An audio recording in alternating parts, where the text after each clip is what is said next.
Nakatungtong na sa Mission 2 ng audition program na South Korean show The Debut Dream Academy ang 20-year-old Filipina na si Sofia La Forteza. Ito'y matapos i-anunsyo ang fan voting results sa social media kung saan nakahakot si La Forteza ng 92,617 votes.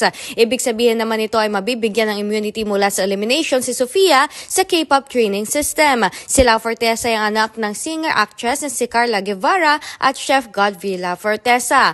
Sad naman ito sa kanyang vlog na napaka-importante para sa kanya ng pagkanta at todo paghahanda ang kanyang grupo sa kanilang chemistry. Dagdag pa niya matagal na niyang hinihintay at pinagtatrabahuan ang oportunidad na ito. Una ding pumasok sa kanyang isipan sa kanyang pagkapanalo ay kanyang pamilya at bansang pinagmulan. Layo naman ang show na makabuo ng global girl group through singing and dancing.